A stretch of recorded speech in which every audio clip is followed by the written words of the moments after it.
Bonjour à tous. Alors aujourd'hui, je vais vous proposer une émission autour des femmes créatrices, leur voix, leur message, leur puissance. Voilà, on va parler des femmes avec qui je travaille.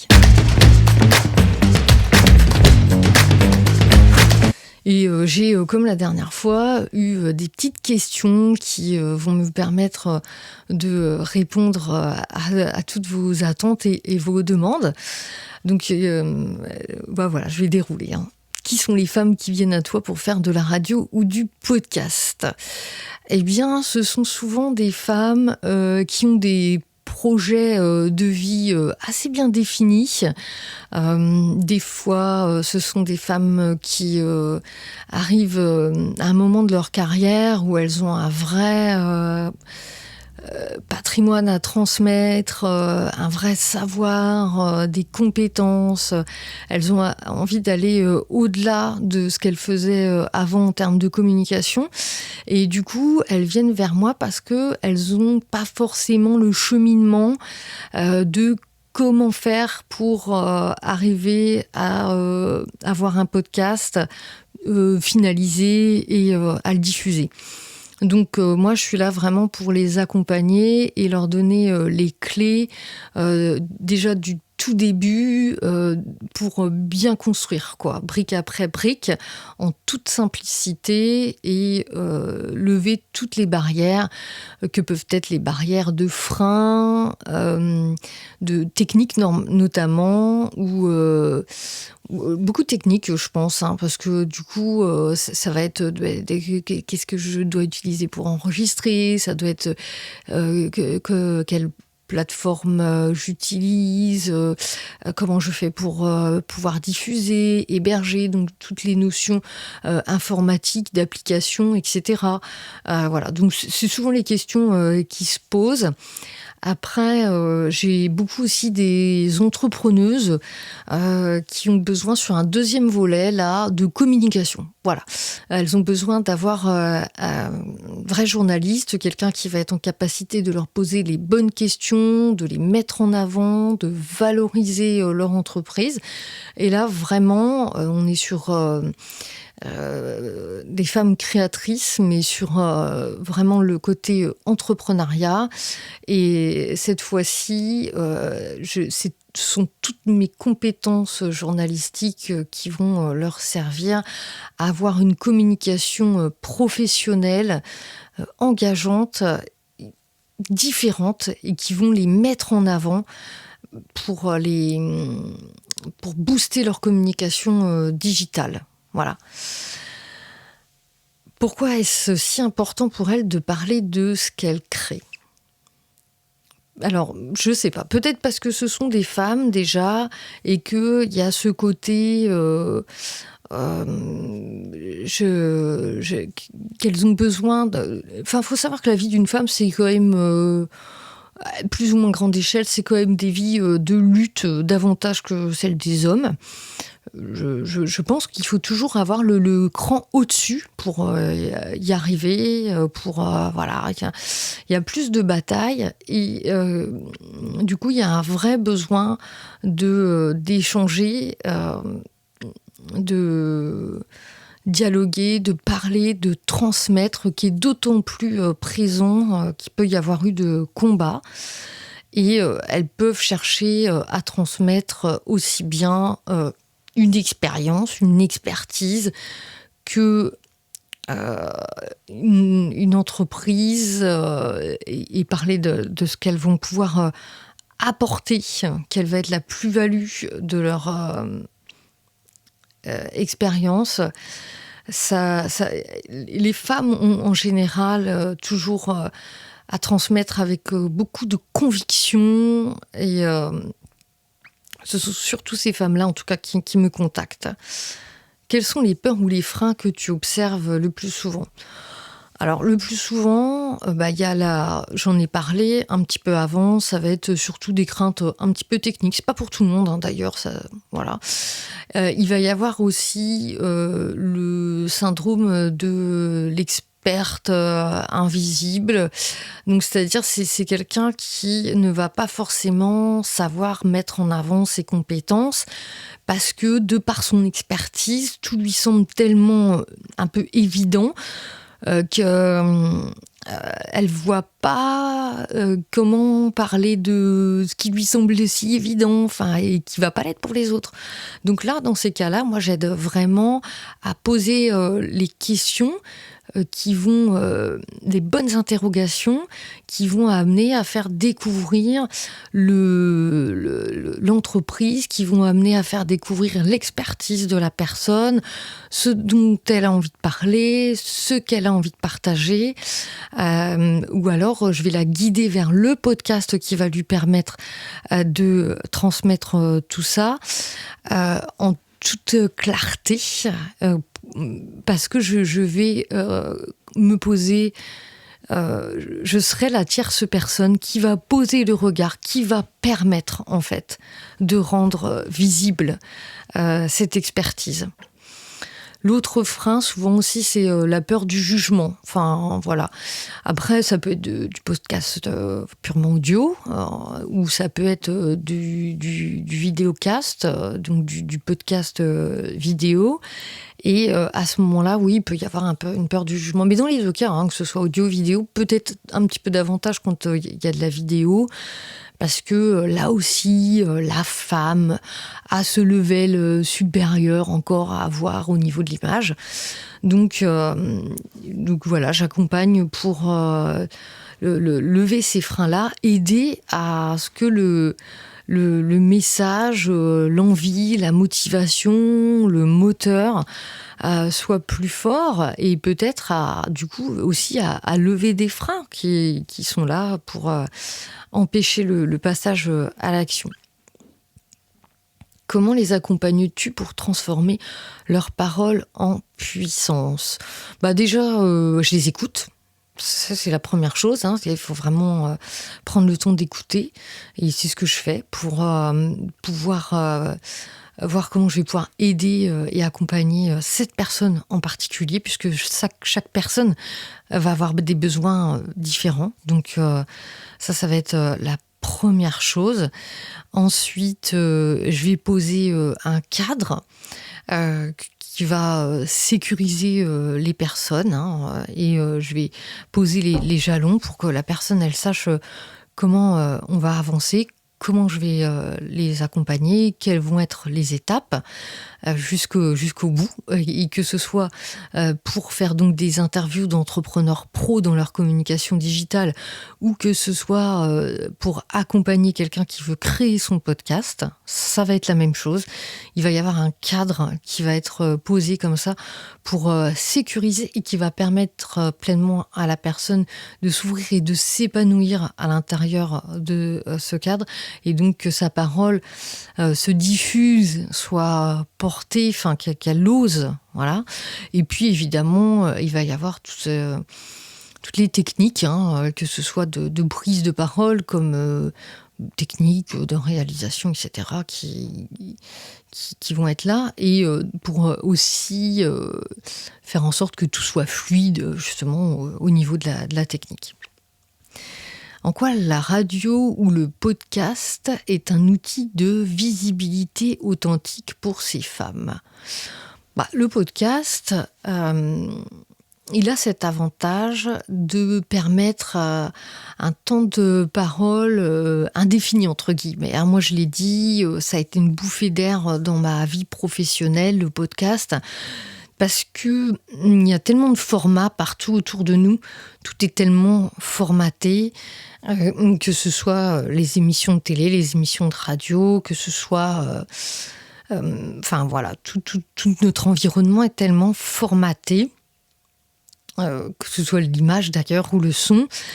Le podcast, lui, il amène quelque chose d'unique, parce que chacun va vraiment pouvoir y mettre sa patte, parce qu'un podcast il peut faire 10 minutes comme il peut en faire 30, parce qu'il existe plusieurs formats, parce que vous pouvez échanger avec quelqu'un, il peut y avoir un format interview, comme vous pouvez prendre la parole vous-même, parce que vous allez choisir un habillage sonore qui vous ressemble. Et parce que, enfin voilà, donc il va y avoir vraiment création.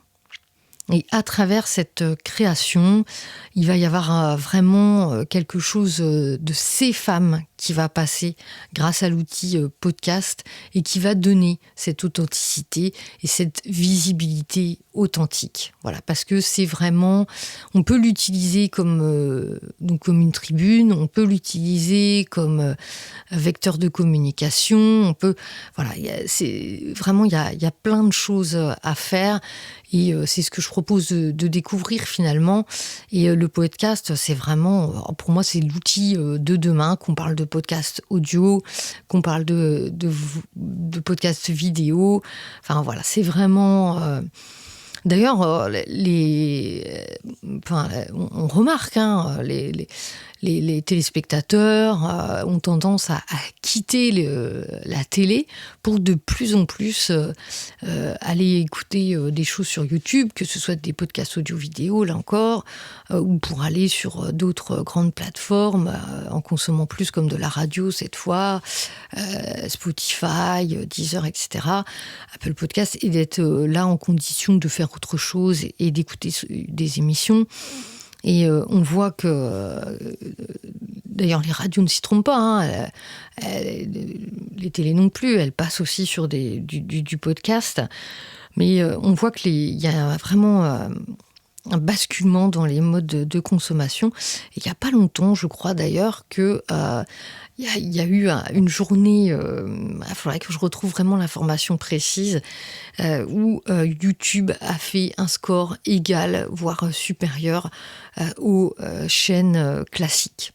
Enfin, c'est quand même fou. Voilà, on en est là. Donc, la visibilité maintenant, c'est sûr, elle est là. Et l'authenticité, elle vient du fait que les formats ne sont pas encore bouclés, ficelés, et qu'il y a de la place. Il y a de la place, il y a un avenir de dingue pour le podcast. Vraiment, je crois profondément. As-tu des exemples de femmes qui se sont révélées grâce à leur passage au micro ? Franchement, des femmes, j'aurais aimé plutôt mettre en avant des femmes qui sont pas connues, parce qu'évidemment, des femmes connues qui sont passées derrière le micro, on a des références, toutes et tous. Enfin, moi, je pense surtout à quelqu'un qui a beaucoup défendu les femmes, beaucoup écrit sur les femmes. Je pense à quelqu'un comme Laura Adler. Mais il y a des femmes, évidemment, qui ne sont pas connues, qui ont des histoires inspirantes, et que la délivrance par la parole a permis d'avancer et de cheminer dans leur vie. Là, je parle plutôt du côté podcast, mais c'est le cas aussi pour des entrepreneuses vraiment qui ont pu... avoir un basculement. Je vois, il n'y a pas longtemps, j'ai enregistré un podcast d'interview avec Magali Zarka, qui est, pour ceux qui ne la connaîtraient pas, une wedding planner qui est passée chez Margot Klein et qui s'est lancée sur les réseaux. Et je vois que son travail est en train de prendre une envergure d'importance. J'ai pu m'entretenir avec elle et enregistrer avec elle un podcast d'interview. Et voilà, elle était ravie. Elle était ravie parce que d'un coup, les bonnes questions arrivaient. Elle organise un gros événement sur Paris au Cabaret Sauvage. Et ça lui a permis de faire une communication vraiment d'envergure professionnelle. Et tout ce qu'elle fait, toutes ses prises de parole sont en train de la propulser sur les réseaux. Et ce qui lui permet d'ailleurs aujourd'hui de créer cet événement. Cet événement complètement dingue. Voilà. Enfin, des transformations, oui, il y en a plein. Que penses-tu du lien entre artisanat et parole ?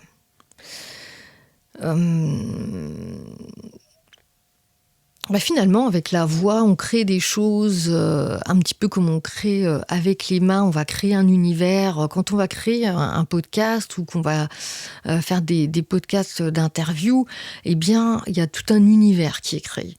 Et cet univers, il part à la base de quelque chose qu'on va rêver, quelque chose qu'on va imaginer, quelque chose dont on va avoir envie. Donc, il part de tout ça. Il part de l'intérieur, il part du cœur et on va créer. Donc là, on ne crée pas avec ses mains, mais on crée avec la parole, on crée avec un choix d'invité, c'est presque une ligne éditoriale. Hein. On crée avec un univers sonore pour l'habillage du podcast, on crée avec un univers visuel, avec la vignette qu'on va choisir. Si on crée une chaîne YouTube, pareil, il va y avoir tout un visuel. Le studio, j'en parle pas. Hein. Pour l'instant, je suis encore sur le chemin. Mais voilà, et je pense que du coup, il y a quelque chose qui est proche effectivement de l'artisanat, puisque pour moi, on fabrique vraiment quelque chose, et quelque chose qui part d'un même élan du cœur, et on essaye comme ça de ficeler quelque chose et de se rendre compte que là c'est perfectible, et d'avancer comme ça, de cheminer comme ça. Et c'est là où moi je trouve ça génial, et c'est toute la partie moi qui suis passée par le théâtre avant, la radio, qui va vers le podcast maintenant. Et l'entrepreneuriat, je vois que tout est lié, en tout cas, et il y a tout ce chemin de vraiment de l'imagination, de la création. Il y a vraiment cet élan-là, quoi. Comment une créatrice peut-elle parler de son travail sans se vendre ? Je crois simplement qu'il faut qu'elle parle avec le cœur. Hein. Ça rejoint un petit peu ce que je viens de dire.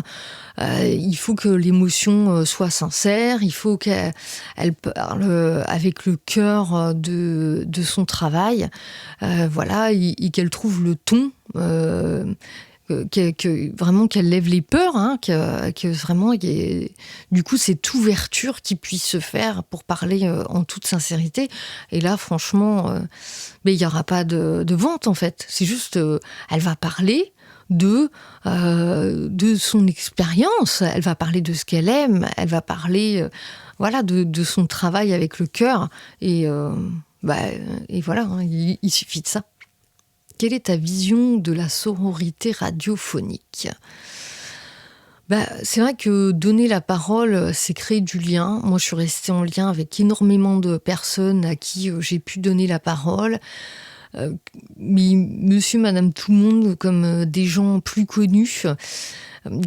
Parce que, en fait, moi, j'aime bien l'idée de parler de cœur à cœur. Hein. Moi, je prépare mes interviews, je travaille beaucoup pour je m'intéresse à la personne, je l'écoute. Et du coup, ça permet vraiment de créer du lien. Alors, parler de sororité, oui, peut-être, je ne sais pas. Je ne sais pas si c'est le mot que j'aurais utilisé, mais en tout cas, il faut une ouverture, il faut de l'écoute, il faut s'intéresser aux autres. Moi, c'est ce que je fais, c'est ce que j'aime faire. J'aime poser des questions, j'aime quand des univers me captivent, j'aime aller creuser, j'aime en parler avec la personne. Et de là, oui, forcément, il y a des liens qui se créent et qui se tissent. La dernière question, si tu pouvais créer une émission uniquement dédiée à ces femmes, quel en serait le concept ? Alors là, difficile de répondre à cette question parce que j'ai tellement de femmes, mais même des femmes que j'aime profondément, mais qui n'existent plus, qui ont laissé des marques incroyables dans ma vie, qui sont des artistes immenses et qui me viennent en tout premier. Mais bien sûr, j'aurais évidemment des personnes vivantes d'aujourd'hui, de grandes entrepreneuses notamment, à faire parler, mais pas que.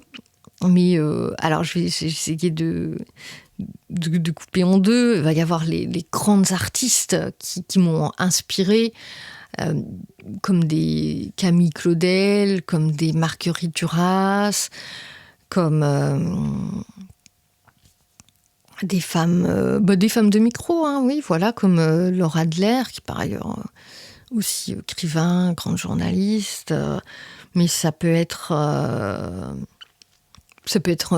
des philosophes, comme aujourd'hui on a la brillantissime Ariane Bilron. Voilà, je t'aurais tellement de choses à partager.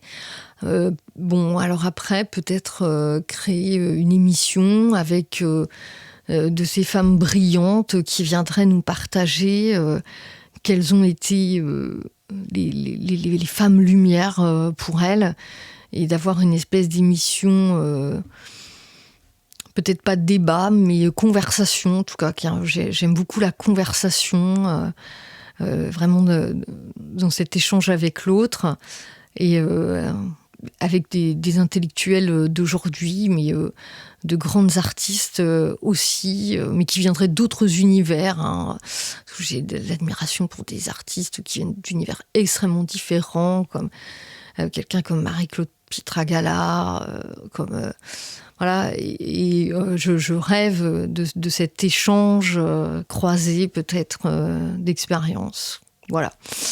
Donc je vais en rester là pour cette émission du jour, consacrée, je le rappelle, aux femmes, hein, les femmes créatrices, leur voix, leur message, leur puissance. Il y aurait tellement encore à dire. Écoutez, en tout cas, si vous avez aimé ces échanges, eh bien, écoutez, n'hésitez pas à vous abonner à ma chaîne, à liker, à partager, et peut-être pour celles et ceux à qui, bien sûr, j'aurais donné envie de passer à l'action, eh bien, n'hésitez pas à cliquer sur le petit lien en dessous. Peut-être, voilà, vous pourrez découvrir l'accompagnement que je propose, hein, tout simplement gratuitement. Déjà, il y a une petite vidéo qui vous est offerte pour que vous sachiez quel est le cheminement à avoir pour créer un podcast du début jusqu'à la fin. Ceux qui souhaitent aller plus avant, après ça, vous pouvez prendre rendez-vous avec moi, on peut échanger directement ensemble sur votre projet. Et je vais très bientôt aussi mettre une page, un lien cliquable pour les femmes entrepreneuses, les femmes créatrices qui souhaiteraient avoir une interview professionnelle pour leur communication digitale. Et vous pourrez là aussi prendre rendez-vous avec moi pour qu'on échange, qu'on parle de votre projet, et qu'ensuite peut-être on chemine ensemble. Voilà, à très bientôt.